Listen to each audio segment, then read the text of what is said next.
اعوذ باللہ من الشیطان الرجیم بسم اللہ الرحمن الرحیم۔ السلام علیکم دوستو آج ہم ہماری اس ویڈیو میں ایک ایسے شخص کے بارے میں بات کرنے والے ہیں۔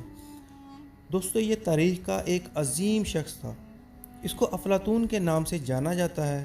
افلاطون تاریخ کا ایک زبردست عظیم شخص گزرا ہے۔ یہ ویڈیو ہماری آج کی نوجوان نسل اور ان لوگوں کے لیے جو ہماری اس ویڈیو کو دیکھ رہے ہیں بہت زبردست نالجیبل ہونے والی ہے۔ دراصل افلاطون ایک یونانی فلاسفر تھا۔ افلاطون آج سے تقریباً 345 قبل مسیح وقت میں رہتے تھے۔ ناظرین، افلاطون ایتھن شہر میں رہائش پذیر تھے اور اسی شہر میں وہ پیدا ہوئے۔ ان کا تعلق وہاں موجود امیر گھرانوں سے تھا۔ انہوں نے اعلیٰ تعلیم حاصل کی ہوئی تھی۔ ان کی سوچ کے مطابق مشہور فلاسفر سقراط اور ریاضی کے مسئلہ فیثاغورس کا بہت گہرا اثر چھوڑا ہوا تھا۔ افلاطون نے جن علاقوں کا سفر کیا ان میں بحیرہ روم بھی شامل تھا، اور انہوں نے سسلی کے شہر سراکیوس کی سیاست میں بھی حصہ لیا، اور سراکیوس سے واپس پلٹ آئے کہا جاتا ہے۔ وہاں انہوں نے ایک سکول قائم کیا۔ اس سکول کو دی اکیڈمی کے نام سے جانا جاتا ہے، اور اس نام سے ہی یہ سکول مشہور تھا۔ یورپ میں اس سکول کو یورپ کی پہلی یونیورسٹی بھی کہا جاتا ہے۔ کہتے ہیں اس اکیڈمی میں ریاضی اور فلسفے کے موضوعات پر تحقیق کی جاتی تھی۔ افلاطون کی تعلیم کا دنیا کے مذہبی لوگوں پر بہت گہرا اثر ہوا۔ مسیحی لوگوں کے کچھ عقائد افلاطون کے نظریے سے بہت زیادہ متاثر بھی ہوئے تھے۔ افلاطون کا ایک نظریہ جو سب سے زیادہ مشہور ہوا وہ یہ تھا کہ انسان کے اندر ایک روح ہوتی ہے۔ اس کا کہنا تھا کہ جب انسان کی موت ہوتی ہے تو روح اس کے جسم سے نکل کر کسی اور جہاں میں چلی جاتی ہے اور وہاں زندہ رہتی ہے۔ اس نے بہت سے موضوعات بیان کیے ہیں، لیکن ان موضوعات میں سے اسے ایک موضوع بہت پسند تھا، وہ یہ کہ انسان سے نکلنے والی روح کبھی بھی نہیں مرتی۔ افلاطون اس بات میں بہت دلچسپی لیتے تھے کہ جب انسان مر جاتا ہے تو اس کے ساتھ کیا ہوتا ہے۔ ان تمام معاملات کو مد نظر رکھتے ہوئے انہوں نے ایک عظیم کتاب لکھی جس کا نام بدن اور روح تھا، اور وہ اس باب میں بہت دلچسپی لیتے تھے کہ انسان جب مر جاتا ہے تو اس کے ساتھ کیا ہوتا ہے۔ وہ اس بات میں بہت دلچسپی لیتے تھے کہ انسان جب مر جاتا ہے تو اس کے ساتھ کیا ہوتا ہے، اور اس بات پر پورا یقین رکھتے تھے کہ جب انسان مرتا ہے تو اس کا بدن بے جان ہو جاتا ہے اور اس کی روح زندہ رہتی ہے، اور اس کی جزا اور سزا کا فیصلہ ہوتا ہے۔ وہ یہ بھی کہتے تھے کہ انسان کو جزا اور سزا اس کے عمل سے ملتی ہے جو اس نے کیے ہوتے ہیں۔ افلاطون کی بنی ہوئی اکیڈمی 9 صدیوں تک چلتی رہی، اور اس میں علم حاصل کرنے والے لوگوں پر افلاطون کے نظریے نے بہت گہرا اثر ڈالا۔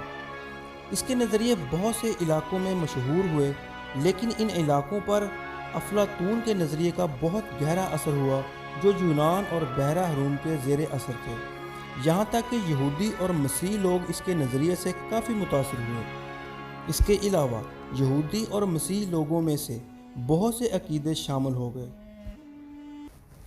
کہ جن عقیدوں کی ابتدا افلاطون کے نظریے سے تھی۔ اس کی ایک مثال یہ عقیدہ ہے کہ روح ہمیشہ زندہ رہتی ہے۔ ایک لغت میں لکھا ہے کہ یونانی فلسفہ کسی حد تک تمام مسیحی عالموں میں مقبول ہے، لیکن کسی حد تک کچھ عامل ایسے ہیں جن کو افلاطون کا پیروکار بھی کہا جاتا ہے۔ اس سلسلے میں ان بیانات کا آپ موازنہ کر سکتے ہیں۔ افلاطون کی تعلیم جب انسان مر جاتا ہے تو اس کے جسم کی روح جو ہے وہ دیوتاؤں کے پاس چلی جاتی ہے، جہاں اسے اپنے کیے ہوئے اعمال کا حساب دینا ہوتا ہے۔ اگر اس شخص نے اچھے عمل کیے ہوئے ہوتے ہیں تو اس کی روح بہت اطمینان کے ساتھ حساب دینے جاتی ہے۔ اگر اس نے برے کام کیے ہیں تو معاملہ اس کے برعکس ہے، اس کی روح خوف کی حالت میں حساب کے لیے جائے گی۔ دراصل موت نیند کی طرح ہے، جب انسان مر جاتا ہے تو اسے کسی بھی قسم کی خبر نہیں ہوتی، لیکن اللہ تعالیٰ نے وعدہ کیا ہے کہ ایک دن آئے گا کہ جب خدا مردوں کو دوبارہ زندہ کرے گا۔ ذرا اس آیت پر غور فرمائیں۔ زبور میں ایک آیت ہے کہ جب انسان کا دم نکل جاتا ہے تو وہ مٹی میں مل جاتا ہے، اسی دن اس کے تمام معاملات ختم ہو جاتے ہیں۔ ایک اور آیت ہے کہ جتنے مردے قبروں میں ہیں اس کی آواز سن کر قبروں سے نکلیں گے۔ ان تمام آیتوں سے یہ ثابت ہوتا ہے کہ قرآن میں یہ تعلیم نہیں پائی جاتی کہ مرنے کے بعد انسان کی جو روح ہے وہ کسی اور جہاں میں زندہ رہتی ہو۔ اب آپ خود سے فیصلہ کریں کہ کیا میرے عقیدے خدا کے کلام پر مبنی ہیں یا افلاطون کے نظریے پر؟ یہ تو ایک مختلف بات ہو گئی۔ ارسطو کو افلاطون نے تعلیم دیتے ہوئے کہا۔ ارسطو جو ہے وہ افلاطون کا شاگرد ہے۔ افلاطون نے ارسطو سے کہا کہ میں نے تم پر بہت محنت کی ہے، اگر تم اس دنیا میں کامیاب ہونا چاہتے ہو تو میری ایک بات یاد رکھنا، ہمیشہ عورت سے بچ کر رہنا، کیونکہ یہ کائنات کی وہ تخلیق ہے جو بڑے بڑے مردوں کو ناکام بنا دیتی ہے۔ لہٰذا تم مجھ سے وعدہ کرو کہ تم خود کو عورتوں سے محفوظ رکھو گے۔ لہٰذا ارسطو نے اپنے استاد افلاطون سے وعدہ کر لیا اور کہ وہ کسی بھی عورت کے قریب نہیں جائے گا۔ ارسطو اپنی تعلیم میں دن رات مصروف تھا کہ ایک دن اچانک اس کا سامنا اس کے زمانے کی ایک مشہور معروف طوائف سے ہوا۔ شہر کے بہت سے لوگ اس عورت کے دیوانے تھے، کیونکہ اللہ تعالیٰ نے اس عورت کو بہت خوبصورت بنایا تھا، جو اس عورت کو دیکھتا بس دیکھتا ہی رہ جاتا۔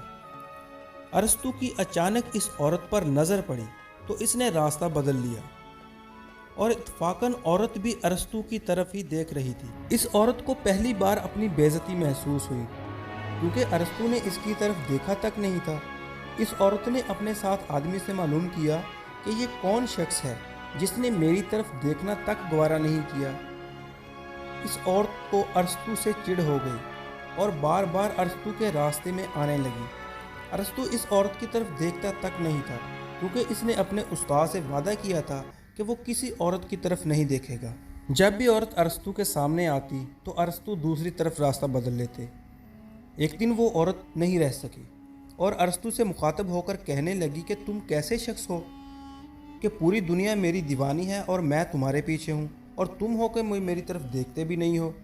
آخرکار یہ کیسی بیزاریت ہے؟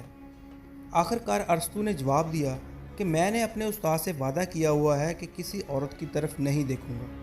جب اس عورت نے یہ بات سنی تو اس کے چہرے پر ایک زہریلی سی مسکراہٹ ابھری۔ کچھ دیر کے بعد بولی، تم ایک کام کرو۔ ارسطو نے کہا، کہو کیا ارسطو نے کہا، کہو کیا کہنا چاہتی ہو؟ عورت نے کہا کہ تم فلاں دن فلاں باغ میں چھپ کر میرا انتظار کرنا۔ ارسطو نے حیرانگی سے پوچھا، کیوں؟ عورت نے کہا، چپ کرو اور میں نے تم سے جو کہا ہے وہ کرو، اس سے تمہیں زندگی کا ایک سبق ملے گا۔ ارسطو بے چینی سے اس دن کا انتظار کرنے لگا۔ اللہ اللہ کر کے آخر وہ دن آ ہی گیا اور ارسطو مقررہ وقت پر باغ میں پہنچ کر چھپ گیا اور انتظار کرنے لگا۔ آخرکار کافی ٹائم گزرنے کے بعد وہ عورت آتی دکھائی دی، اور جب پاس آئی تو ارسطو یہ دیکھ کر چونک کر رہ گیا کہ اس کا استاد افلاطون اس عورت کے ساتھ تھا۔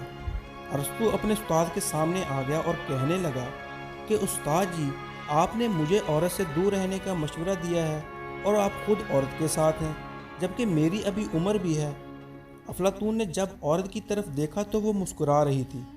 افلاطون ایک اعلیٰ دماغ شخص تھا، سب کچھ سمجھ گیا۔ اس نے بات بدلی اور اپنے شاگرد سے کہنے لگا کہ بیٹا، اس سے تمہیں ایک سبق ملے گا، اور میرے دیے گئے سبق کی کوئی اور مثال ہو ہی نہیں سکتی کہ اس عورت نے مجھ جیسے جہاں دیدہ شخص کو بیوقوف بنا دیا، تو تم جیسے نوجوان کس کھیت کی مولی ہو۔ میں آج بھی تم سے یہی بات کہوں گا کہ تم عورتوں سے بچ کر رہنا۔